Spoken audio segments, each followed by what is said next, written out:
Assalamualaikum warahmatullahi wabarakatuh. Perkenalkan Bapak Ibu guru hebat. Nama saya Usman Firdaus. Saya seorang guru yang sekarang sedang berusaha menjadi orang yang bermanfaat dalam setiap ucapan dan perbuatan. Saya berasal dari Garut dan bertugas di SMK Negeri 4 Garut. Alhamdulillah, sekarang saya diberi amanah oleh kepala sekolah untuk menjadi guru produktif pada jurusan kimia analis.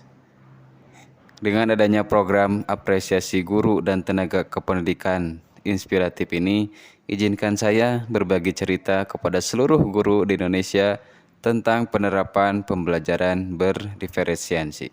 Mengapa pembelajaran berdiferensiasi menjadi penting? Karena dengan pembelajaran ini memberi keleluasaan pada siswa untuk meningkatkan potensi dirinya sesuai dengan kesiapan belajar, minat, dan profil belajar siswa tersebut. Pembelajaran ini tidak hanya berfokus pada produk pembelajaran, tapi juga fokus pada proses dan konten atau materi.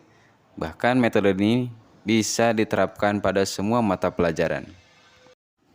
Ada 3 aspek untuk mengkategorikan kebutuhan belajar siswa. Yang pertama adalah kesiapan belajar, kemudian ada minat siswa, dan yang ketiga adalah profil belajar siswa. Untuk tahapan yang pertama, untuk menggali kebutuhan belajar berdasarkan kesiapan belajar, di awal pelajaran saya punya tujuan agar siswa mampu membuat laporan presentasi tapi dalam bentuk narasi. Tujuannya agar para siswa bisa menyampaikan ide atau gagasan. Maka saya lakukan penilaian diagnostik. Kemudian setelah dinilai ada 3 kelompok. Kelompok pertama, murid itu memiliki keterampilan menulis dengan struktur yang baik dan kosakata yang cukup kaya. Mereka juga cukup mandiri dan percaya diri ketika praktikum. Sedangkan kelompok 2 itu memiliki keterampilan menulis dengan struktur yang baik, namun kosakatanya masih terbatas. Dan yang ketiga, kelompok yang ketiga, murid ini tidak memiliki keterampilan menulis dengan struktur yang baik. Kosakatanya pun juga terbatas. Nah, yang kedua, untuk melihat minat belajar siswa, saya memberikan stimulus kepada siswa. Karena yang dipelajari adalah analisis kadar vitamin C, maka saya menugaskan kepada siswa untuk membawa produk atau makanan yang mereka sukai, tapi mengandung vitamin C yang nanti akan digunakan untuk bahan praktikum. Kemudian yang ketiga, untuk menentukan profil belajar siswa, saya membuat beberapa media pembelajaran agar gaya belajar siswa yang berbeda-beda dapat difasilitasi. Karena pada umumnya ada 3 gaya belajar siswa, ada yang visual, auditory, dan kinetis. Maka saya membuat materi pelajaran, itu ada yang bentuk video, ada yang tulisan, juga didemonstrasikan agar dapat memenuhi gaya belajar siswa sehingga belajarnya lebih nyaman. Tentunya untuk melaksanakan pembelajaran ini ada beberapa tantangan.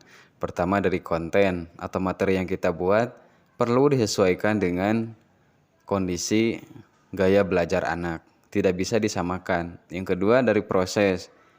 Kita membebaskan anak-anak, siswa untuk bereksplorasi, mencari proses-proses yang berbeda. Sehingga nanti hasil akhirnya memiliki produk yang berbeda pula.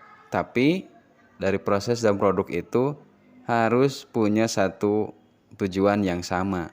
Yang keempat, dari motivasi taman sejawat juga perlu ada dukungan. Kita tidak bisa melaksanakan pembelajaran ini sendirian. Juga dari faktor lingkungan sekolah itu juga sangat menentukan. Itu sangat berpengaruh dalam kita melaksanakan pembelajaran diferensiasi ini. Dengan adanya tantangan-tantangan itu, kita sebagai guru tidak boleh pesimis, tapi harus tetap berpikir positif. Sekarang saya akan memberikan beberapa tips agar para guru bisa melaksanakan pembelajaran diferensiasi ini. Pertama, terus belajar dan berbagi pengalaman dengan teman sejawat lainnya yang mempunyai masalah yang sama dengan kita. Kita bentuk learning community. Yang kedua, saling mendukung dan memberi semangat dengan sesama teman sejawat. Yang ketiga, menerapkan apa yang sudah kita peroleh dan bisa kita terapkan meskipun belum maksimal. Yang keempat, terus berusaha untuk mengevaluasi dan memperbaiki proses pembelajaran yang sudah kita terapkan. Seperti yang sudah kita pahami tadi, sebelum pembelajaran dimulai, alangkah baiknya kita cari tahu karakteristik siswa kita, gaya belajarnya seperti apa. Kemudian kita pancing siswanya agar lebih aktif, agar bisa meningkatkan minatnya dalam belajar. Kita kasih stimulus pada saat pembelajaran dimulai. Kemudian tahapan berikutnya, saya mulai melakukan diferensiasi konten atau materi. Pada tahapan ini, saya memberikan beberapa materi tentang vitamin C, mulai dari rumus kimia, fungsi, dan sifatnya. Pada materi ini dibuat beberapa jenis, ada yang berupa penjelasan dengan video, untuk memfasilitasi siswa dengan gaya belajar visual. Sedangkan untuk siswa dengan gaya belajar auditori dan kinetik, saya memfasilitasi mereka dengan membuat materi tertulis, juga ada diskusi terkait materi yang telah ditayangkan tadi.